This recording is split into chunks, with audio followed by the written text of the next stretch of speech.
Okay, hello MSc, hello everyone, welcome back to my channel. तो आज हम बात करने वाले हैं हमारे नेक्स्ट लेक्चर पे, यानी कि अब हमारा चल रहा है लेक्चर नंबर 4। ओके, तो हमने 3 लेक्चर किस यूनिट के reaction mechanism of transition metal complex की 3 लेक्चर, प्रीवियस 3 लेक्चर कवर कर लिए हैं। आज हम चलते हैं लेक्चर नंबर 4 पे, जिसपे हमने बात करना है फैक्टर्स अफेक्टिंग एसिड हाइड्रोलिसिस। हमने लेक्चर नंबर 2 पे हमने देखा था एसिड हाइड्रोलिसिस क्या होता है, उसके बाद लेक्चर नंबर 3 में देखा बेस हाइड्रोलिसिस क्या होता है। अब हम लोग लेक्चर नंबर 4 पे बात करेंगे कि ऐसे फैक्टर्स कौन-कौन है जो आपकी एसिड हाइड्रोलिसिस जो फिनोमिना होता है, जो रिएक्शन होती है, उसको अफेक्ट कर सकते हैं। ओके, तो जिस पे आपको कितने फैक्टर्स मिलेंगे, जनरली 5 फैक्टर्स की बात हम करेंगे। पहला फैक्टर है आपका चार्ज ऑन अ सबस्ट्रेट, यानी कि अगर आपने अपने सबस्ट्रेट पे चार्ज में भी बढ़ा दिया, में भी घटा दिया, तो आपकी एसिड हाइड्रोलिसिस कैसा रिस्पॉन्स करेगी। ओके, सेकंड है सॉल्वेशन एनर्जी, थर्ड है आपका basicity of a leaving group. Okay, fourth है आपका effect of chelation, and last one है आपका इफेक्ट ऑफ लिविंग ग्रुप। ठीक है, तो ये सारे फैक्टर्स का हम लोग यूज करके कैलकुलेट करेंगे कि अगर आपने आपकी सपोज रिएक्शन है कोई भी एसिड हाइड्रोलिसिस रिएक्शन, उस पे अगर आपने ये सारे फैक्टर्स को अफेक्ट कर दिया, ये सारे फैक्टर्स क्या है चेंज कर दिए, तो उस केस में आपकी एसिड हाइड्रोलिसिस जो आपकी रिएक्शन है वो कैसा रिस्पॉन्स करेगी। ठीक है, तो सारे फैक्टर्स को हम एक एक करके पढ़ेंगे, तो ध्यान से सुनेगा। ठीक है, तो पहला फैक्टर क्या है, तो ठीक है, पहला फैक्टर है आपका चार्ज ऑन अ सबस्ट्रेट, यानी कि अगर आपने अपने सबस्ट्रेट के चार्ज को वरी कर दिया, चेंज कर दिया, तो उस केस में आपकी एसिड हाइड्रोलिसिस जो रिएक्शन है वो भी वरी हो जाएगी। ओके, तो ये चीज मैंने आपको एसिड हाइड्रोलिसिस के केस पे भी बताई थी। तो देखिए, फिर भी हम यहाँ पर कोई बस अच्छे से सुन लेते हैं। ठीक है, तो ये बोलता क्या है, अगर मैं आपको इसका स्टेटमेंट बताऊं, तो ये ऐसा बोलता है कि अगर आपने अपने रिएक्टेंट मॉलिक्यूल को, यानी कि सबस्ट्रेट के ऊपर कोई चार्ज को बढ़ा दिया, यानी कि अगर आपके ऊपर, आपके सबस्ट्रेट के ऊपर पॉजिटिव चार्ज इंक्रीज हो गया, पॉजिटिव। ओके, कोई भी चार्ज नहीं, नेगेटिव की बात नहीं कर रहे, सिर्फ पॉजिटिव की चार्ज बोल रहा है। अगर आपने अपने रिएक्टेंट के ऊपर पॉजिटिव चार्ज को इंक्रीज कर दिया, उस केस में आपकी रेट ऑफ रिएक्शन, यानी कि रेट ऑफ एक्वेशन, एक्वेशन क्यों कह रहे हैं, क्योंकि हम सिर्फ एसिड हाइड्रोलिसिस की बात कर रहे हैं। ओके, तो उस केस में आपकी जो एक्वेशन की रेट है, यानी कि एसिड हाइड्रोलिसिस की जो रेट है, वो आपकी डिक्रीज हो जाएगी। इट मींस रेट, आपका जो positive charge on a substrate वो क्या होगा, इनवर्सली प्रोपोर्शनल होगा आपकी किसके, एक्वेशन, यानी कि रेट ऑफ रिएक्शन के इनवर्सली प्रोपोर्शनल होगा। यानी कि जितना ज्यादा आप पॉजिटिव चार्ज बढ़ाएंगे, उतनी ज्यादा रेट ऑफ रिएक्शन डिक्रीज होने लगेगी। ठीक है, तो इसका रीजन क्या होता है, पहले मैं रीजन भी बताऊंगी, पहले मैं आपको एक एग्जांपल से एक्सप्लेन कर देती हूँ। ओके, तो एग्जांपल में क्या कर रहा है, आप ये दो एग्जांपल देख सकते हैं, दोनों आपके एक ऑक्टाहेड्रल कॉम्प्लेक्स है। ओके, तो देखिए, ये मिस्टेक मैंने आपको एसिड हाइड्रोलिसिस के केस पे की थी, तो सॉरी, आप इसे स्किप कर लीजिएगा, मतलब स्किप क्या कीजिएगा, सुधार लीजिएगा। ठीक है, तो है क्या, ये बोल रहा है कि दोनों आपके, दोनों कोऑर्डिनेट कंपाउंड आपके सिस फॉर्म में, दोनों में सेंट्रल मेटल एटम क्या है, कोबाल्ट है। दोनों में नंबर ऑफ लिगेंड कितने हैं, 6 है। 6 कैसे, देखो, इनमें नंबर ऑफ लिगेंड में दो तो आपकी ईएन है, इसमें भी दो, एक ईएन है। ईएन क्या होता है आपको पता है, ईएन जो आपके लिगेंड होते हैं, ये एक टाइप के बाइडेंटल लिगेंड होता है। बाइडेंटल लिगेंड मतलब अगर ये एक लिगेंड प्रेजेंट है, तब भी ये बॉन्ड कितने बनाएंगे, दो। यानी कि ये अगर सेंट्रल मेटल के साथ अटैच है, यानी कि सीओ के साथ अगर मैं दो ईएन अटैच करा दूं, इट मींस क्या है, ईएन जो है वो कोबाल्ट के साथ यहाँ पर को दो बॉन्ड बनाएगा, तो दो इसने बना दिए, दो इसने बना दिए, तो ओवरऑल बॉन्ड कितने हो गए, 4 हो गए। 4 के साथ दो लिगेंड आपके एक्स्ट्रा में दिए, जैसे पहले केस में बोला 2 सीएल यहाँ अटैच है, तो अब आप देखिए कोबाल्ट नंबर ऑफ बॉन्ड कितने बना रहा है, 6 बना रहा है। इट मींस ये कॉम्प्लेक्स आपका क्या हुआ, ऑक्टाहेड्रल हुआ। इतनी चीज समझ में है, तो ये बोल रहे हैं दोनों कॉम्प्लेक्स आपकी ऑक्टाहेड्रल है, आप समझ गए होंगे। तो दोनों में आप एसिड हाइड्रोलिसिस करा रहे, तो एसिड हाइड्रोलिसिस होगा, तो मैंने आपको क्या बोला था, अगर आपके पास नाइट्रोजन कंटेनिंग लिगेंड होंगे, अमोनिया है, अमीन है, या फिर ईएन, ईएन आपका बाइडेंटल लिगेंड तो है, बट एक नाइट्रोजन कंटेनिंग लिगेंड है, इस केस में इस लिगेंड को यहां से डिस्प्लेस कराना काफी डिफिकल्ट हो जाता है। ओके, और एक और रीजन ये, ईएन तो आपके दो बॉन्ड बना रहा है, ओके, लेकिन आपने उस लिगेंड को हटाना है, जो कि उस लिगेंड के रिप्लेसमेंट में आपको क्या है, वैसा ही उसी का मिलता जुलता लिगेंड आपने ऐड करना है ना। अगर आप यहाँ से ईएन रिप्लेस करेंगे, तो ईएन आपके दो बॉन्ड बना रहा है मेटल के साथ। ओके, लेकिन अगर बाहर से आप वाटर ऐड करोगे, तो वाटर तो एक ही बॉन्ड बनाएगा, तो ईएन को तो आप कर ही नहीं सकते, क्योंकि आपको दो बॉन्ड की रिक्वायरमेंट है। अगर आप ईएन को रिप्लेस करेंगे, तो दो बॉन्ड आपके हट जाएंगे मेटल के साथ से, तो आपने ऐसे ही चीज को अंदर ऐड करना होगा जो दो बॉन्ड बनाएगा। तो वाटर तो सिर्फ एक ही बॉन्ड बनाता है, क्योंकि वाटर आपका क्या है, मोनोडेंटेट लिगेंड है। तो इस केस में आप अपने सीएल को यहाँ से रिप्लेस करेंगे, तो माइनस सीएल होगा, सीएल जैसे ही बाहर जाएगा, वाटर ऐड होगा, और यहाँ पर एसिड हाइड्रोलिसिस हुई, सेम चीज यहाँ भी की। आपने क्या किया, यहाँ से सीएल को डिस्प्लेस किया, सीएल के बदले वाटर ऐड हुआ, और आपका ये प्रोडक्ट बन गया। ये चीज मैं आपको समझा चुकी हूँ, होप आपको दोबारा समझाने की जरूरत नहीं होगी। ओके, तो देखो दोनों प्रोसेस में आपका एसिड हाइड्रोलिसिस हो रहा है, ठीक है। लेकिन अगर फिर भी आप इनका एक्सपेरिमेंटली जब आप इनका रेट निकालेंगे ना, तो आपको पता चलेगा जो पहला है, पहली आपकी जो रिएक्शन है, ये आपकी 100 टाइम ज्यादा faster rate of reaction show कर रही है कंपेयर टू सेकंड। अब आप बोलेंगे देखो लिगेंड भी सेम है, दोनों का कंफर्मेशन भी सेम है, दोनों सिस कंफर्मेशन में है, उसके बावजूद भी ये रिएक्शन आपकी क्या है, मतलब फर्स्ट वाली रिएक्शन आपकी 100 टाइम ज्यादा रेट ऑफ रिएक्शन, 100 टाइम सोचिए कितना ज्यादा होता है, 100 time faster rate of reaction show कर रही है compare to this second reaction पे। इसका रीजन क्या है? इसका रीजन ये है, अब आप देख सकते हैं दोनों रिएक्शन सेम तो है, बट एक रिस्पेक्ट में अलग है। वो किसका रिस्पेक्ट है? वो है इनके ऊपर चार्ज। देखो पहला सबस्ट्रेट पे जो चार्ज है वो 1 पॉजिटिव का है, लेकिन दूसरे सबस्ट्रेट में जो चार्ज लगा है वो 2 प्लस का है। इट मींस पहले रिएक्टेंट मॉलिक्यूल पे, पहले सबस्ट्रेट पर चार्ज कितना है? कम है। तो मैंने क्या बोला, अगर पॉजिटिव चार्ज कम होगा उस केस में रेट ऑफ रिएक्शन ज्यादा होगी, अगर पॉजिटिव चार्ज बढ़ गया तो रेट ऑफ रिएक्शन कम हो जाएगी। तो ऑब्वियस सी बात है, इसकी रेट ऑफ रिएक्शन क्या होनी चाहिए? ज्यादा होनी चाहिए, इसकी रेट ऑफ रिएक्शन कम होनी चाहिए। तो वही चीज यहाँ लिखा हुआ है कि रेट ऑफ एक्वेशन यानी कि रेट ऑफ एसिड हाइड्रोलिसिस, अगर आप फर्स्ट रिएक्शन पे देखेंगे तो ये आपकी 100 टाइम फास्टर होती है कंपेयर टू सेकंड रिएक्शन। और एक और चीज, ये तो समझ गए, एक और चीज ये कि मैंने आपको बताया था, जब आपको एसिड हाइड्रोलिसिस बताई थी तो मैंने आपको बोला कि अगर आप एसिड हाइड्रोलिसिस कराना चाहते हैं, मैंने आपको क्या बोला कि लिगेंड डिस्प्लेसमेंट रिएक्शन से ही दो फिनोमिना आए थे, एसिड हाइड्रोलिसिस, बेस हाइड्रोलिसिस। लेकिन आपको पता है लिगेंड डिस्प्लेसमेंट रिएक्शन तो ना आपकी दो टाइप, दो ये न्यूक्लियोफिलिक सब्स्टिट्यूशन रिएक्शन ही तो है, आपको मैं पूरी चीजें एक्सप्लेन कर चुकी हूँ।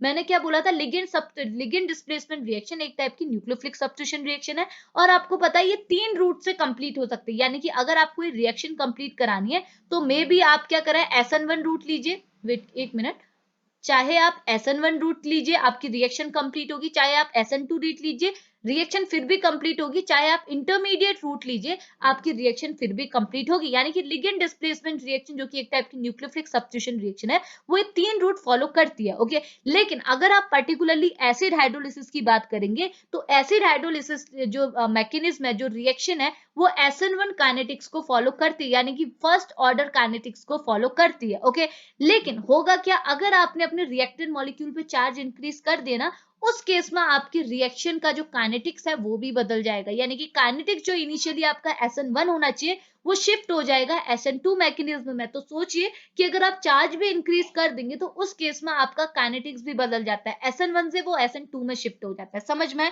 तो इसका रीजन क्या है वो मैं आपको एक्सप्लेन करूंगी, बट पहले आप कॉन्सेप्ट समझ लीजिए कि किससे क्या होता है। इतनी चीज क्लियर है? अब मैं आपको बताती हूँ रीजन। ठीक है, तो रीजन क्या होगा आप यहाँ देखिए, मैं आपको पहले मैकेनिज्म करके दिखाती हूँ। ठीक है, तो हम एक सिंपल एग्जांपल की हेल्प से समझते हैं चीजों को। देखिए होगा क्या, ठीक है, सपोज आपने क्या किया, अपना रिएक्टेंट लिया, मैं ये रिएक्टेंट नहीं ले रही, कोई दूसरा रिएक्टेंट ले लिया। ठीक है, तो सपोज हमने एक सिंपल एग्जांपल ले लिया, कोबाल्ट आपका मेटल है, इसके साथ जो लिगेंट है वो आपका अमोनिया, पता है सिंपल हुआ अमोनिया, नंबर ऑफ लिगेंट इसके 5 होंगे कि दूसरा लिगेंट आपका Cl, अमोनिया को तो आप रिप्लेस कर नहीं सकते, तो अमोनिया आप कितने लिए 5, और छठा लिगेंट आपका है Cl, आप जिससे अच्छे से रिप्लेस कर सकते हैं। तो यहाँ आप एसिड हाइड्रोलिसिस करा रहे हैं तो वाटर लिया, वाटर अंदर गया, Cl बाहर निकला, और आपकी यहाँ पर को क्या हो जाएगा, CO बना, CO मेटल, मेटल के साथ नंबर ऑफ लिगेंड अभी भी कितने हैं, 6 रहेंगे। यानी कि पहले भी आपका कॉम्प्लेक्स ऑक्टा के फॉर्म में था, अभी भी कॉम्प्लेक्स आपको ऑक्टा में ही मिलेगा। और यही चीज बोलती है लिगेंड डिस्प्लेसमेंट रिएक्शन, कि जो आपका कॉम्प्लेक्स इनिशियली था वही आपका प्रोडक्ट में भी मिलना चाहिए। यानी कि ऐसा नहीं होना कि यहाँ ऑक्टा मिल गया और यहाँ आपका टेट्रा मिल रहा है, ऐसा नहीं होना चाहिए। ठीक है, यहाँ अगर ऑक्टा है तो यहाँ भी ऑक्टा होना चाहिए, ये मैं आपको पहले ही बता चुकी हूँ। ठीक है, अब देखो मैंने आपको क्या बोला, ये एसिड हाइड्रोलिसिस है, तो ये कौन सी रिएक्शन फेवर करेगी, ये चाहेगी कि रिएक्शन SN1 रूट से हो। ओके, लेकिन अगर आप SN1 से कराना चाहेंगे तो यहाँ बहुत ज्यादा डिफिकल्टी आएगी। क्यों? क्योंकि मैं बोल रही हूँ कि अगर आप इस पे चार्ज बढ़ा रहे हैं, ठीक है, अगर आप चार्ज बढ़ाएंगे तो ये SN1 रूट को फॉलो नहीं करेगा, इसका रीजन बता रही हूँ। ठीक है, तो सपोज CO के ऊपर चार्ज मैंने ऑक्सीडेशन स्टेट +2 की लगा दी। ठीक है, तो देखो अब मैं इसके मैकेनिज्म से आपको ये प्रूफ करती हूँ। देखो आपका पहला स्टेप अगर आप SN1 से लेते हैं तो क्या होता है, पहले स्टेप में आपका जो रिएक्टेंट मॉलिक्यूल है, यहाँ पर लिखती हूँ step first. Okay, step first में क्या है, आपका जो रिएक्टेंट मॉलिक्यूल है क्या है, CO के साथ है NH3 कितने हैं 5, दूसरा है Cl। ओके, तो पहले स्टेप पे आप क्या करते हैं, पहला स्टेप होता है आपका स्लोवेस्ट स्टेप, जिसमें आप अपने लिगेंड को निकालते हैं। तो आपका लिगेंड जो आपका लिविंग ग्रुप की तरह बिहेव कर रहा है, पहले स्टेप में आपने उसे निकाला और यहाँ पर कोई पेंटा कॉम्प्लेक्स बनाया, क्योंकि एक लिगेंड कम हो गया, नंबर ऑफ लिगेंड अब कितने 5, तो पेंटा कॉम्प्लेक्स बना। तो ये हुआ आपका CO के ऊपर आया NH3 और यहाँ पर आया 5 और यहाँ से Cl तो निकल चुका है, अब यहाँ पर इतना ही होगा। लेकिन अब यहाँ पेंटा कॉम्प्लेक्स है, इसके ऊपर 2 पॉजिटिव चार्ज है, लेकिन यहाँ से एक लिगेंड के जाने की वजह से इसके ऊपर एक पॉजिटिव चार्ज जनरेट हो जाएगा। क्यों होगा मैं आपको लास्ट लेक्चर पे बता चुकी हूँ, क्योंकि देखो कोबाल्ट के साथ आपका एक लिगेंड जुड़ा है जो है Cl, ओके। अगर आप यहाँ से Cl को निकालना चाहते हैं तो होगा क्या, आप इसका बॉन्ड ही तो तोड़ेंगे जब आप Cl निकालना चाहते हैं। तो जब आप इसे बॉन्ड तोड़ेंगे तो मैं आपको पहले भी बता चुकी हूँ, ये बॉन्ड जो है वो 2 इलेक्ट्रॉन से बना है, एक इलेक्ट्रॉन CO के पास है, एक है कोबाल्ट के कॉपर के पास, ठीक है। यहाँ कोबाल्ट ले रहे थे, सॉरी ये तो Cl है ना, लिगेंड है तो एक एक इलेक्ट्रॉन होगा Cl लिगेंड के पास, ओके। अब देखो ये चीज मैंने आपको बोली है कि बॉन्ड तो दोनों के बीच में बना है, लेकिन ये बॉन्ड किसकी ओर अट्रैक्ट होगा, जो आपका ज्यादा इलेक्ट्रोनेगेटिव है। अब आपको पता है कोबाल्ट और Cl में कौन ज्यादा इलेक्ट्रोनेगेटिव है, ऑब्वियस सी बात है Cl आपका इलेक्ट्रोनेगेटिव बिहेवियर का होगा। तो होगा क्या, जब भी कोबाल्ट और Cl के बीच में, क्योंकि केमिस्ट्री ये बॉन्ड तो टूटते रहेंगे, तो जैसे इनके बीच का बॉन्ड टूटेगा तो बॉन्ड टूटते समय जो आपकी इलेक्ट्रॉन है वो उसकी ओर साथ चले जाएंगे। देखो बॉन्ड टूटा, इन दोनों का रिश्ता टूटा, लेकिन ये जो इनके जो चमचे थे, जो इनके लिगेंड थे, वो किसके पास जाएंगे, जो ज्यादा इलेक्ट्रोनेगेटिव होगा, जो ज्यादा पावरफुल होगा। तो इलेक्ट्रॉन को कौन अट्रैक्ट करता है, इलेक्ट्रोनेगेटिव। तो इनके बीच जब भी बॉन्ड टूटेगा तो Cl हमेशा दोनों इलेक्ट्रॉन को अपने साथ लेते हुए चलता है, तभी Cl के ऊपर आता है नेगेटिव चार्ज, ओके। और यहाँ पे जो CO है, CO था अभी इनिशियली, अभी तो ये पूरा बैलेंस है, ओके, कोई भी चार्ज में इतना डेफिशिएंसी नहीं है, ओके। लेकिन यहाँ से अगर इसका इलेक्ट्रॉन भी इसको छोड़ के Cl के पास चले गया, तभी तो यहाँ नेगेटिव चार्ज बना, एक इस इलेक्ट्रॉन से एक इस इलेक्ट्रॉन से नेगेटिव चार्ज बन गया। अब ये CO का इलेक्ट्रॉन भी चला गया, बेचारे के पास के इलेक्ट्रॉन की डेफिशिएंसी होगी, तो इसके ऊपर पॉजिटिव चार्ज जनरेट हो गया। तो ये यहाँ पर कोई ऐसा प्रोडक्ट बना जो कि एक पेंटा कॉम्प्लेक्स है, ठीक है, अगर अकॉर्डिंग टू SN1 में फॉलो करूँ तो, ओके। अगले स्टेप में क्या होगा, अगले स्टेप पे आपकी इस पेंटा कॉम्प्लेक्स को आप यहाँ लेंगे। पेंटा कॉम्प्लेक्स में आपने NH3 दिखा है, ये है 5, इसके ऊपर 2 पॉजिटिव चार्ज, इसके ऊपर भी एक पॉजिटिव चार्ज है। अगले स्टेप पे आप अपने एंटरिंग ग्रुप जो है आपका वाटर, इसे ऐड करेंगे, और ये वाटर में लोन पेयर ऑफ इलेक्ट्रॉन है, ये बॉन्ड बनाएंगे आपके मेटल के साथ, क्योंकि आपको पता है लोन पेयर ऑफ इलेक्ट्रॉन या फिर नेगेटिव चार्ज, ये दोनों कभी भी बॉन्ड में कन्वर्ट हो सकते हैं। तो ऑक्सीजन के लोन पेयर ऑफ इलेक्ट्रॉन ने किसके साथ बॉन्ड बनाया, कोबाल्ट के साथ, और यहाँ पर को आपका प्रोडक्ट क्या बन गया, CO के साथ NH3 5, और यहाँ पर आ गया H2O। इतनी चीज समझ में, तो ये ऐसी रिएक्शन होती है, समझ में। लेकिन अब मैंने बोला कि अब आपने यहाँ चार्ज बढ़ा दिया तो ये SN1 रूट को फॉलो नहीं करेंगे। क्यों नहीं करेंगे, अब मैं आपको बताती हूँ। देखो क्यों नहीं करेंगे, इसका रीजन ये है, क्योंकि देखो आपके कोबाल्ट के पास इनिशियली चार्ज कम था, ओके। तो चार्ज कम था तो उससे, यानी कि इसके पास ये भी तो पॉजिटिव स्पीसीज है। सपोज देखो अभी आप कुछ मत समझो, सपोज कोबाल्ट के पास कोई चार्ज नहीं है, कोबाल्ट ने 6 के 6 लिगेंड के साथ बॉन्ड बनाया, ओके।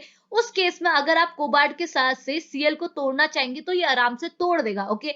लेकिन अगर आप खुद ही सोचिए, कोबाल्ट की ऑक्सीडेशन स्टेट बढ़ा दो, ऑक्सीडेशन स्टेट बढ़ा दो मतलब कि मैंने इसकी ऑक्सीडेशन स्टेट 2 पॉजिटिव कर दी, उस केस में क्या होगा, कोबाल्ट के ऊपर पॉजिटिव चार्ज बढ़ जाएगा, यानी कि कोबाल्ट के पास पॉजिटिव चार्ज बढ़ गया। अब आप खुद ही सोचिए, कोबाल्ट आपका एक बहुत ज्यादा पॉजिटिव चार्ज रिच स्पीसीज बन गया, और Cl आपका नेगेटिव चार्ज है। आपको पता है Cl आपकी क्या होती है, नेगेटिव स्पीसीज होती है, इलेक्ट्रोनेगेटिव स्पीसीज है।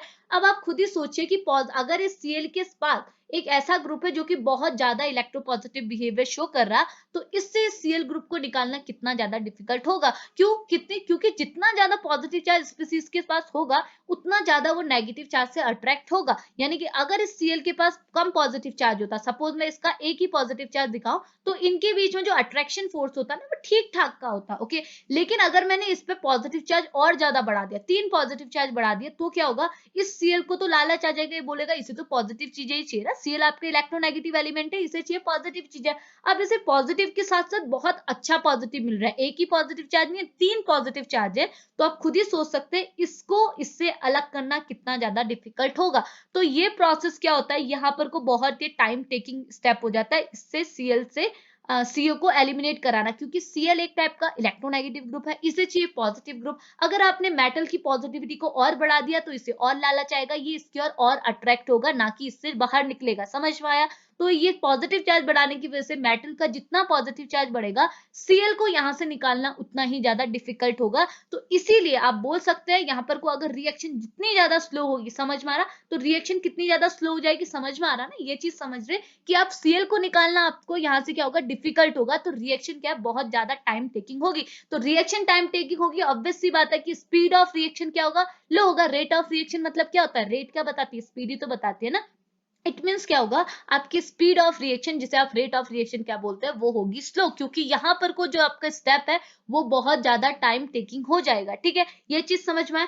इसलिए क्या होता है, हम बोलते हैं कि अगर आपके मेटल के ऊपर जितना ज्यादा चार्ज बढ़ता है, रिएक्शन आपकी उतनी ही ज्यादा स्लो हो जाती है। पहली चीज ये समझे। दूसरी चीज मैंने बोला कि यहाँ पर रिएक्शन SN1 से SN2 में शिफ्ट हो जाएगी। क्यों होगी SN2 में शिफ्ट? क्योंकि देखो SN1 तो ये बोलती है कि पहले आपको लिगेंड को निकालना है। ओके, पहले स्टेप में आपको लिगेंड को निकालना है, दूसरे में एंटरिंग ग्रुप को ऐड करना है। लेकिन अगर आप SN2 की बात करें तो SN2 इसका एग्जैक्ट उल्टा बोलती है। ये बोलती है कि पहले स्टेप में आप क्या करो, पहले स्टेप में लिविंग ग्रुप को निकालो मत, पहले स्टेप में आप बाहर से एंटरिंग ग्रुप को ऐड कर दो। ओके, जो आपका एंटर होने वाला ग्रुप है, और दूसरे स्टेप में आप अपने लिविंग ग्रुप को निकालना। अब आप सोचिए कि अगर आपने मेटल के ऊपर पॉजिटिव चार्ज बढ़ाया है, तो उस केस में आपको कोई नेगेटिव स्पीसीज को इस सिस्टम से निकालना ज्यादा सिंपल होगा, या फिर नेगेटिव चीज को ऐड करना। आपका न्यूक्लियोफाइल जो है ये नेगेटिव नेचर का ही तो है ना, आप इसको ऐड करना आपके लिए ज्यादा फेवरेबल होगा, या फिर नेगेटिव स्पीसीज को निकालना? ऑब्वियस सी बात है, ऐड करना। क्यों?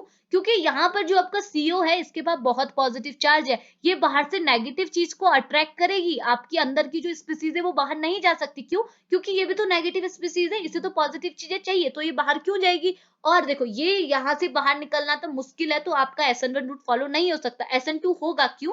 क्योंकि SN2 में आप पहले नेगेटिव चार्ज को यानी कि न्यूक्लियोफाइल को ऐड करते हैं, और यहाँ वो चीज फेवरेबल है क्योंकि आपके मेटल के पास बहुत ज्यादा पॉजिटिव चार्ज है, और पॉजिटिव चार्ज को चाहिए नेगेटिव स्पीसीज, तो बाहर से इस स्टेप में सबसे पहले क्या है, नेगेटिव स्पीसीज ऐड होती है। इसका मतलब SN2 रूट यहाँ पर ज्यादा फेवरेबल होता है कंपेयर टू SN1। समझ में आया? तो वही चीज है, समझ में आ रहा ना, ये मैं आपको पहले भी एक्सप्लेन कर चुकी हूँ। ठीक है, तो इतनी चीज क्लियर हो रही। तो ये इसका रीजन बन जाता है कि आपकी अगर आपने चार्ज बढ़ा दिया तो आपकी रेट ऑफ रिएक्शन कम क्यों हो रही है, बता दिया कम क्यों हो रही। दूसरी चीज, आपकी SN1 रिएक्शन से ये काइनेटिक्स जो है वो SN2 में क्यों शिफ्ट हो जाता है, वो भी मैंने आपको एक्सप्लेन कर दिया, और वही चीज आपको यहाँ लिखी हुई मिलेंगी। ठीक है, समझ में आ रहा है? यहाँ पर को वही चीज लिखा है, इसमें लिखा है देखो, on the basis of above, इसके बेसिस पे आप निकाल सकते हैं, the equation process occur due to the associative, जिसे SN1 मैकेनिज्म कहते हैं, would be very slow because of the, देखो ये अगर आप SN1 रिएक्शन फॉलो करेंगे, SN1 रिएक्शन होगी, आप SN1 भी करा सकते हैं, SN2 भी करा सकते हैं, लेकिन SN1 रिएक्शन आपकी बहुत स्लोली प्रोसीड होगी, क्योंकि SN1 में आप क्या करते हैं, लिगेंड को यहाँ से निकालते हैं, और लिगेंड को निकालना यानी कि इस लिविंग ग्रुप को यहाँ से निकालना बहुत ज्यादा डिफिकल्ट है, क्योंकि लिविंग ग्रुप आपका क्या है, एक नेगेटिव स्पीसीज है, और अगर आपने इसकी सिस्टम की पॉजिटिविटी बढ़ गई तो नेगेटिव स्पीसीज वहां से निकल ही नहीं सकती, क्योंकि उसे तो पॉजिटिविटी चाहिए। अगर आप सिस्टम में पॉजिटिविटी बढ़ा रहे हैं तो वो क्यों बाहर जाएगा? समझ में आया? तो वो चीज बन जाती है। समझ में आया? अगला वो है SN2 की। यहाँ देखो यही चीज बोली गई है, आप यहाँ ये चीजें पढ़ सकते हैं, खाली टाइम टेकिंग प्रोसेस, मतलब कि बहुत लंबी हो जाती है वीडियो, चीज कर सकते हैं ना, वही चीज है जो मैंने आपको समझाई, वो चीज यहाँ पर को थ्योरी में लिखी है। फिर भी प्रॉब्लम होगी तो पूछ लीजिएगा। ठीक है, ये हम एसिड हाइड्रोलिसिस पे ऑलरेडी डिस्कस कर चुके हैं। ठीक है, तो ये होता है इफेक्ट ऑफ चार्ज। तो चार्ज का आपका ओवरऑल समरी क्या निकली? अगर आपने अपने रिएक्टेंट मॉलिक्यूल पे, सबस्ट्रेट पे पॉजिटिव चार्ज को इंक्रीज किया तो रेट ऑफ रिएक्शन डिक्रीज हो जाएगी। समझ में आया? और अगर ऐसा हुआ तो आपकी जो रिएक्शन है, जो आपकी एक्वेशन प्रोसेस है, जो कि SN1 रूट को, SN1 काइनेटिक्स को फॉलो करती थी, वो SN2 में शिफ्ट हो जाएगी। समझ में आया इसका रीजन? सारी चीजें बता दी। ओके, अब हम अगले फैक्टर पर चलते हैं। तो अगला फैक्टर क्या है? अगला है आपका solvation energy of a intermediate. Okay, अब आप देखिए, अगर आपकी जो एक्वेशन रिएक्शन है, एसिड हाइड्रोलिसिस रिएक्शन है, वो आपकी चाहे कोई भी रूट फॉलो करे, SN1 करे या फिर SN2 करे, मोस्ट ऑफ द टाइम तो SN1 ही करती है, मैंने आपको बताया था। लेकिन कभी कभी कुछ एक्सेप्शनल केस होते हैं, जैसे मैंने आपको ऊपर वाले पॉइंट पर बताया, तो उस केस में आपका काइनेटिक शिफ्ट होकर SN2 में चला जाता है। ओके, लेकिन आप कोई भी रूट फॉलो करें तो उस केस में आपका क्या है, एक इंटरमीडिएट तो बनेगा। जैसे आपके SN1 के केस में क्या होता है, कौन सा इंटरमीडिएट बनता है? पेंटा वाला, यानी कि पेंटा कोऑर्डिनेट इंटरमीडिएट बनता है। और SN2 के केस में कौन सा बनता है? हेप्टा, यानी कि 7 वाला। ये आपका क्या है, कोऑर्डिनेट नंबर आपका इनिशियली 6 होता है, इसका भी 6 होगा। आपका जो इनिशियल कंपाउंड है, ये आपके जो कंपाउंड है, इनका कोऑर्डिनेशन नंबर क्या होगा? ऑक्टा कॉम्प्लेक्स होगा, तो ऑब्वियस सी बात है 6 कोऑर्डिनेशन नंबर होगा। ओके, तो इनकी जो इंटरमीडिएट बनती है, तो SN1 के केस में इंटरमीडिएट का कोऑर्डिनेशन नंबर कितना हो जाता है? 5 हो जाता है। और SN2 के केस में कोऑर्डिनेशन नंबर कितना हो जाता है? 7, यानी कि इंटरमीडिएट एक पेंटा वाला बनता है, एक बनता है हेप्टा वाला। मैं आपको लास्ट लेक्चर पे बहुत बढ़िया से एक्सप्लेन कर चुकी हूँ। ओके, तो ये बोल रहा कि अगर आपका जो इंटरमीडिएट बना, चाहे आप कोई भी रूट से ले रहे हैं, ओके, तो अगर आपका जो इंटरमीडिएट है उसकी सॉल्वेशन एनर्जी वरी करेगी, तो आपकी रेट ऑफ रिएक्शन भी वरी करेगी। यानी कि इंटरमीडिएट के सॉल्वेशन एनर्जी के बेसिस पे भी आप रेट ऑफ रिएक्शन को चेक कर सकते हैं। ओके, तो कैसे चेक कर सकते हैं? तो ऐसा बोला जाता है कि अगर आपका जो इंटरमीडिएट बना, उसकी सॉल्वेशन एनर्जी अगर आपकी ज्यादा है, तो रेट ऑफ रिएक्शन भी आपका ज्यादा होगा। अगर आपकी सॉल्वेशन एनर्जी की वैल्यू कम है तो रेट ऑफ रिएक्शन भी क्या हो जाएगा, कम हो जाएगा। तो ऑब्वियस सी बात है कि solvation energy of a intermediate directly proportional होगा रेट ऑफ रिएक्शन के, ठीक है। तो सिंपल सी बात है। अब देखो ये चीज तो आप समझ गए कि जितना ज्यादा सॉल्वेशन एनर्जी उतना ज्यादा rate of reaction, okay. But एक प्रॉब्लम आ जाती है, प्रॉब्लम ये कि आपने इंटरमीडिएट तो बना दिया, ये तो सिंपल सी बात है, रिएक्शन मैकेनिज्म दिखा के इंटरमीडिएट बनाना तो बहुत ईजी होता है, ओके। लेकिन उस इंटरमीडिएट की सॉल्वेशन एनर्जी निकालेंगे कैसे, ओके। तो निकालने का कोई झंझट नहीं लेना है, इसके लिए एक ट्रिक है कि आपको पता कैसे चलेगा कि किस कोऑर्डिनेट कंपाउंड की सॉल्वेशन एनर्जी कम होगी, किसकी ज्यादा होगी। तो उसके लिए ट्रिक क्या है, आपको बस लिगेंड को देखना है। लिगेंड को देख के कैसे पता चलेगा, तो ऐसा होता है कि अगर आपके पास वो लिगेंड है जो कि स्टेरिक हिंड्रेंस कम कर रहा है, स्टेरिक हिंड्रेंस आप छोड़िए, आप जैसे ऐसा देखिए, आपको पता है ना लिगेंड के भी टाइप होता है, कैसे, एक मोनोडेंटेट होता है, मोनोडेंटेट यानी कि अगर जो एक ही साइड से अटैक करते हैं मेटल के साथ, ओके। एक होता है बाइडेंटेट, बाइडेंटेट यानी कि वो दो साइड से अटैक करेंगे, जैसे क्या है ईएन, ओके। एक होता है ट्राइडेंटेट, ट्राइडेंटेट यानी कि एक ही लिगेंड होगा बट वो अपने साइड से तीन साइड से अटैक करेगा, मतलब एक ही कॉम्प्लेक्स है लेकिन अटैकिंग साइड उसकी कितनी है, तीन है। वैसे टेट्रा पेंटा पॉली होता है, ओके। तो ऐसा होता है कि अगर आपके नंबर ऑफ डेंटेट बढ़ते जाएंगे, जैसे आपका नंबर ऑफ अटैकिंग साइड बढ़ते गया, तो उस केस में सॉल्वेशन एनर्जी कम होती जाएगी, समझ में आया। तो देखो अगर आप ये कॉम्प्लेक्स देखेंगे, तीनों कॉम्प्लेक्स आपके ऑक्ट्राहेड्रल है, कैसे, देखो यहाँ पर को नंबर ऑफ लिगेंड आपके कितने हैं, 6, 5 अमोनिया के, एक है Cl, ओके। तो ये नंबर ऑफ लिगेंड आपके कितने हैं, 6। और मेटल आपके तीनों के केस में कोबाल्ट है, 4, तीनों के केस में 2+ है, ओके। अब देखो लिगेंड वरी कर रहा है, पहले केस में वेट कीजिएगा, मैं इंक चेंज करती हूँ। पहले केस पे लिगेंड आपके कितने 6 है और सब 6 के 6 आपके क्या है, मोनोडेंटेट है, ओके। सेकंड केस पे देखो नंबर ऑफ लिगेंड आपके 3 है, लेकिन ये जो लिगेंड है ना ये बाइडेंटेट है, बाइडेंटेट यानी कि अगर एक लिगेंड है तो ये दो अटैकिंग साइड की तरह बिहेव करेगा। तो 3 लिगेंड है तो नंबर ऑफ अटैकिंग साइड कितनी होगी, 6 हो जाएंगी। तो 6 बॉन्ड तो बनाएगा, तो ऑक्टाहेड्रल तो हुआ, लेकिन ये जो लिगेंड है ये बाइडेंटेट है, ओके। ये दो साइड से अटैक करेगा। और ये टेट्राइन जो है ना, ये टेट्राइन आपका टेट्रा मतलब बोल सकते हैं ट्राइडेंटेट होता है, यानी कि 3 साइड से अटैक करता है। तो हमने एक लिया है, तो एक है तो वो कितनी साइड से अटैक करेगा, पर 2 होना चाहिए, ठीक है। ये स्किप हो गया, ये नंबर ऑफ 2 है, ठीक है। तो अगर आपके पास ये टेट्राइन है जो कि एक साइड से, एक अगर एक होगा तो वो 3 साइड से अटैक करेगा, तो 2 होंगे तो कितने साइड से अटैक करेंगे, 6 साइड से। तो ये टेट्राडेंटेट सॉरी ट्राइडेंटेट होता है, ओके। तो देखो यहाँ पर को आपके जो लिगेंड्स है वो बरी कर रहे हैं, यहाँ पर मोनोडेंटेट है, यहाँ बाइडेंटेट है, यहाँ है ट्राइडेंटेट। तो ऐसा होगा कि ट्राइडेंटेट लिगेंड वाला जो कॉम्प्लेक्स है, अगर ये इंटरमीडिएट बनाएगा तो इस केस में जो इसका इंटरमीडिएट बनेगा, इसकी सॉल्वेशन एनर्जी की वैल्यू कम होगी और इसकी सॉल्वेशन एनर्जी की वैल्यू ज्यादा होगी। इसकी वजह से इसकी सॉल्वेशन एनर्जी की वैल्यू ज्यादा है तो इसकी रेट ऑफ रिएक्शन भी क्या होगी, ज्यादा होगी। अगर इसकी सॉल्वेशन एनर्जी की वैल्यू कम है तो इसकी रेट ऑफ रिएक्शन भी क्या होगी, कम होगी, जिसका ऑर्डर यहाँ पर को दिखाया हुआ है। इसका रेट ऑफ रिएक्शन ज्यादा है, इसका फिर इसका सबसे कम। तो इसका रीजन क्या है, यहाँ पर जो लिगेंड है वो आपके क्या है, मोनोडेंटेट है। कौन,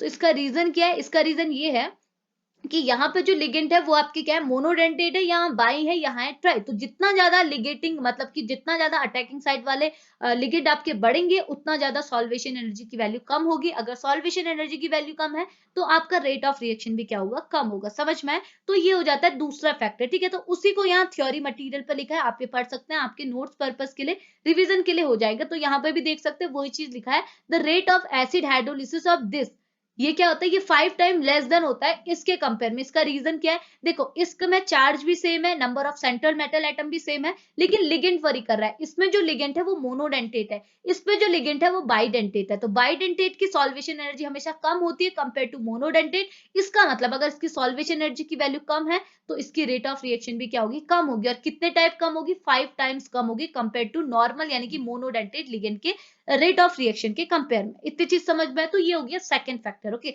अब थर्ड फैक्टर क्या होता है, तो आपका इफेक्ट थर्ड, ठीक है। तो थर्ड इफेक्ट क्या है, इफेक्ट ऑफ किलेशन, ओके। तो किलेशन कैसे इफेक्ट करता है, तो किलेशन तो वही हो गया ना जो मैंने आपको ऊपर बढ़ाया, तो यही चीज नीचे भी आ जाती है। मतलब देखो इसमें एक और कॉन्सेप्ट ऐड हो जाता है, ये बोलता है कि अगर आपको देखो ये चीज पढ़ सकते हैं, मैंने आपको यहाँ पर को समझा देती हूँ। ये बोल रहा है ये आपका एक लिगेंड है, ओके। ये आपका सॉरी ये एक आपका कोऑर्डिनेट कॉम्प्लेक्स है, ठीक है। इस पे जो Cl है ना, अगर Cl की प्लेस पे अगर आप बाइडेंटेट ट्राइडेंटेट लिगेंड को शिफ्ट कर देंगे, सपोज आपने Cl की प्लेस पे En रख दिया जो कि एक टाइप का बाइडेंटेट है, ओके। अगर आपने इसके प्लेस पे क्या ट्राइडेंटेट को रख दिया, फिर क्या होगा, इसकी वजह से अगर आप यहाँ पर को क्या है लिगेंड का मतलब कि बड़े लिगेंड ऐड करते रहेंगे तो आपको पता है कि आपके कॉम्प्लेक्स का क्या है साइज भी बढ़ने लगेगा। ये चीज होता है कि अगर आपने कॉम्प्लेक्स में छोटे छोटे मोनोडेंटेट लिगेंड लगाए तो इस कॉम्प्लेक्स का साइज क्या होगा, छोटा होगा। लेकिन अगर आपने ये जो लिगेंड अटैच किए यहाँ पर को मोनोडेंटेट के बदले बाई लगा दिए, ट्राई लगा दिए, टेट्रा लगा दिए, तो उस केस में जैसे जैसे आपके कॉम्प्लेक्स का आपके लिगेंड का चिलेट बढ़ते रहेगा उतना ही ज्यादा आपके कॉम्प्लेक्स का क्या है साइज भी बढ़ते रहेगा। ठीक है, और ऑब्वियस सी बात है अगर आपके सॉरी अगर आपके कॉम्प्लेक्स के का साइज, अगर आपके कॉम्प्लेक्स का जितना ज्यादा साइज होगा उस केस में उस कॉम्प्लेक्स की सॉल्वेशन एनर्जी उतनी ज्यादा कम हो जाएगी। और आपको मैंने बताया है कि सॉल्वेशन एनर्जी क्या होता है, हमेशा रेट ऑफ रिएक्शन की डायरेक्टली प्रोपोर्शनल होता है। तो आप बोल सकते हैं कि अगर आपके कॉम्प्लेक्स का साइज इंक्रीज हो गया तो उस केस में आपके कॉम्प्लेक्स का सॉल्वेशन एनर्जी की वैल्यू क्या हो जाएगी, कम हो जाएगी। और अगर आपके कॉम्प्लेक्स की सॉल्वेशन एनर्जी की वैल्यू कम होगी तो आपके कॉम्प्लेक्स का रेट ऑफ रिएक्शन भी क्या हो जाएगा, कम होने लगेगा। इसका मतलब क्या है, दोनों आपका सेम ही कॉन्सेप्ट है, बट आपने पहले में तो डायरेक्ट सॉल्वेशन एनर्जी का कॉन्सेप्ट लिया है, लेकिन दूसरे में क्या है साइज का कॉन्सेप्ट है कि अगर आपने लिगेंड बढ़ाए,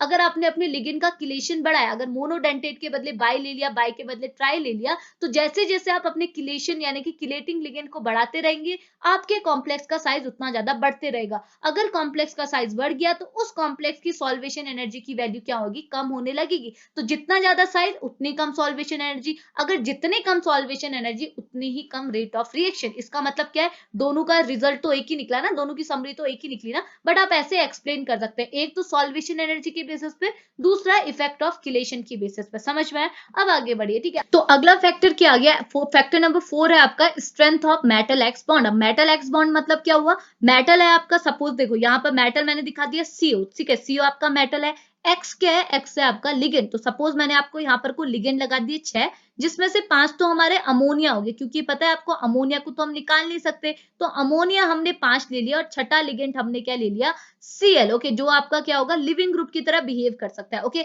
अब यहाँ पर जो बॉन्ड की बात कर रहा है वो कौन से बॉन्ड की बात कर रहा है, वो बॉन्ड जो आपका, वो लिगेंड जो आपका डिस्प्लेस होने वाला है, निकलने वाला है, जो लिविंग ग्रुप की तरह बिहेव करने वाला है, इस बॉन्ड और इस मेटल के बीच के बॉन्ड। तो ये बोल रहा है अगर इन दोनों के बॉन्ड की बात कर रहा है, अगर ये बॉन्ड की स्ट्रेंथ क्या होगी, वीक होगी, तो उस केस में क्या आपको पता है, अगर ये बॉन्ड की स्ट्रेंथ क्या है, वीक है, तो मतलब ये बॉन्ड आप आसानी से तोड़ सकते हैं। अगर ये बॉन्ड आप आसानी से तोड़ सकते हैं तो उस केस में आपका जो रेट ऑफ रिएक्शन क्या होगा, वो बढ़ जाएगा, क्योंकि बहुत आसानी से बॉन्ड टूट जा रहा, आपकी स्पीड ऑफ रिएक्शन क्या होगी, बहुत ज्यादा होगी। लेकिन अगर इसकी स्ट्रेंथ बहुत ज्यादा है, यानी कि ये बॉन्ड क्या अगर बहुत ज्यादा स्ट्रांग है, तो उस केस में क्या होगा, इस बॉन्ड को तोड़ना बहुत ज्यादा डिफिकल्ट हो जाएगा, और आपकी रेट ऑफ रिएक्शन की वैल्यू क्या होगी, कम हो जाएगी। ओके, अब यहाँ पर स्ट्रेंथ क्यों बोला है, देखो अगर आपको पता है स्ट्रेंथ हम जनरली क्या सिंगल, डबल और ट्रिपल की बात करते हैं। ओके, अगर ट्रिपल है तो बॉन्ड आपका क्या है, स्ट्रांग है, इसको तोड़ने में टाइम लगेगा, अगर सिंगल है तो बॉन्ड आपका वीक है, इसे तोड़ने में बिल्कुल टाइम नहीं लगेगा। ओके, लेकिन यहाँ तो आपका हर बार बॉन्ड आपका क्या होगा, सिंगल ही होगा, डबल तो होगा नहीं।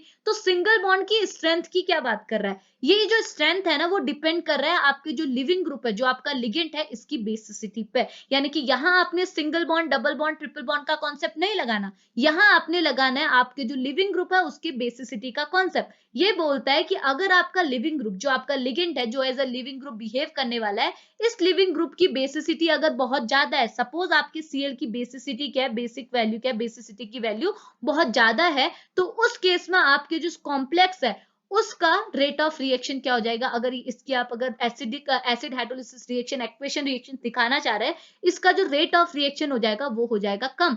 अगर आपकी बेसिसिटी की वैल्यू कम है तो उस केस में रेट ऑफ रिएक्शन हो जाएगा ज्यादा। यानी कि रेट ऑफ रिएक्शन और basicity of a leaving group क्या है, एक दूसरे के इनवर्सली प्रोपोर्शनल है। अगर लिविंग ग्रुप की बेसिसिटी बढ़ गई तो उस केस में आपकी रेट ऑफ रिएक्शन की वैल्यू कम होने लगेगी। तो वही चीज लिखा है, generally the basicity of a leaving group increases. अगर आपकी बेसिसिटी की वैल्यू इंक्रीज हुई, इसकी पूरी टेबल होती है, आप देख सकते हैं, अगर नहीं होगी तो मुझसे मांग लीजिएगा, मैंने आई थिंक लास्ट लेक्चर पे अपलोड भी किए हुए। ओके, तो अगर आपकी क्या है, लिविंग ग्रुप की क्या बेसिसिटी की वैल्यू इंक्रीज होने लगी ना, तो आपकी रेट ऑफ एक्वेशन यानी कि रेट ऑफ रिएक्शन की वैल्यू क्या होने लगेगी, डिक्रीज होने लगेगी। वही चीज यहाँ पर को दिखाई गई है। ठीक है, तो इस समझ में आया ना ये चीज की। अब क्या एक फैक्टर ये हो गया कि रेट ऑफ रिएक्शन कैसे अफेक्ट होगा, अगर आपका जो लिविंग ग्रुप है इसकी बेसिसिटी इंक्रीज होगी तो रेट ऑफ रिएक्शन हमेशा ही डिक्रीज होने लगेगा। समझ में आया? तो ये एक फैक्टर हो गया। समझ में आया? अब ये थ्योरी तो पढ़ सकते हैं ना, अगर डिफिकल्ट प्रॉब्लम होगी तो पूछ लीजिएगा। ठीक है, अब हम आगे बढ़ते हैं। ठीक है, अगला तो देखिए, अगला फैक्टर फैक्टर क्या है? लास्ट फैक्टर है आपका effect of leaving group. Leaving group कैसे अफेक्ट करता है? ओके, अब आपको ये चीज तो पता है, आप हर जगह पढ़ते हैं, अगर आपका लिविंग ग्रुप जितना ज्यादा अच्छा होगा, अगर आपका लिविंग ग्रुप क्या है, बहुत ज्यादा अच्छा है, तो उस केस में बहुत ज्यादा अच्छा मतलब कि अगर लिविंग ग्रुप आपका रिएक्शन कंडीशन से बाहर चले गया, फिर भी वो स्टेबल है, अनस्टेबल नहीं है, मतलब आपका लिविंग ग्रुप पहले इस कोऑर्डिनेट कंपाउंड में था, इस कोऑर्डिनेट कंपाउंड ने इस लिविंग ग्रुप के साथ रिश्ता तोड़ दिया, तो रिश्ता टूटने के बाद जब ये बेचारा अकेला बाहर पड़ा हुआ है रिएक्शन कंडीशन से बाहर, अगर ये फिर भी वहां स्टेबल है, उस केस में आप बोलते हैं कि आपका लिविंग ग्रुप क्या है, बहुत बढ़िया लिविंग ग्रुप है। ओके, तो वही चीज बोल रहा है कि अगर आपका लिविंग ग्रुप बहुत बढ़िया है, तो उस केस में रेट ऑफ रिएक्शन क्या होगी, बहुत अच्छी होगी, यानी कि बहुत ज्यादा रेट ऑफ रिएक्शन होगी। लेकिन अगर आपका लिविंग ग्रुप बहुत बेकार है, बाहर रिएक्शन कंडीशन से बड़ी मुश्किल से बाहर तो निकाल दिया, लेकिन बाहर जाके भी वो अनस्टेबल हो गया, तो उस केस में आप बोल सकते हैं कि आपकी जो रिएक्शन है, एसिड हाइड्रोलिसिस या फिर एक्वेशन की जो रिएक्शन है, उसका जो रेट होगा वो आपका क्या होगा, काफी कम हो जाएगा। तो वही चीज यहाँ लिखी है, the rate of acid hydrolysis is directly proportional to ease of breaking the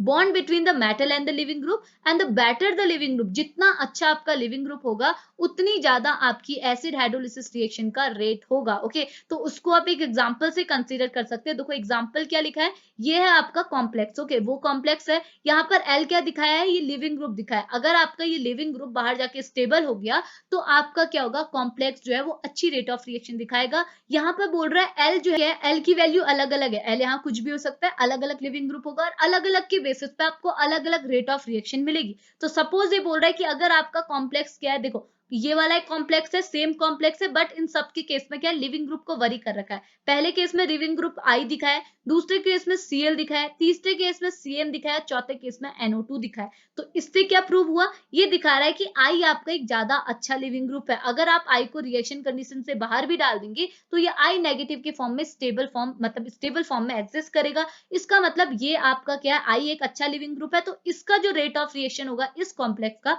वो ज्यादा होगा कंपेयर टू दिस। ठीक है, फिर क्या होगा इसका, फिर होगा इसका। इसका मतलब क्या है, आई एक आपका बहुत अच्छा लिविंग ग्रुप है कंपेयर टू Cl, लेकिन Cl आपका साइनाइड से कंपेयर में ज्यादा अच्छा लिविंग ग्रुप है, और नाइट्रो के कंपेयर में आपका साइनाइड ग्रुप ज्यादा अच्छा लिविंग ग्रुप की तरह बिहेव करेगा। तो इस कॉम्प्लेक्स की रेट ऑफ रिएक्शन क्या होगी, ज्यादा होगी कंपेयर टू ये सारे कॉम्प्लेक्स के कंपेयर में। समझ में आया? तो एक और चीज यहाँ पर दिखा है, एक और यहाँ पर कोई, ये तो हमने इस कॉम्प्लेक्स के रिस्पेक्ट में बात की, यहाँ पर एक और ऑर्डर दिखा है किसका, आपके लिविंग ग्रुप का। ठीक है, तो लिविंग ग्रुप का एक और ऑर्डर दिखा रखा है, जिसपे क्या है, सबसे कम आपका NO2 है, यानी कि NO2 क्या है, सबसे वीक, सबसे बेकार लिविंग ग्रुप की तरह बिहेव करता है। देन आपका HCN, then CH3CO, then fluorine, then SO4, फिर Cl, Br, INO3 और HCO3। तो ये सारे क्या है, लिविंग ग्रुप का ऑर्डर है, यानी कि ये सबसे अच्छे लिविंग ग्रुप की तरह बिहेव करता है, और ये सबसे गंदे लिविंग ग्रुप की तरह बिहेव करता है। ठीक है, तो ये हो गया आपका लास्ट फैक्टर, जितना अच्छा लिविंग ग्रुप उतनी ही अच्छी रेट ऑफ रिएक्शन। ठीक है, होप आपको समझ में आ गया। इतने थे हमारे फैक्टर्स। ठीक है, एसिड हाइड्रोलिसिस के फैक्टर्स देखने,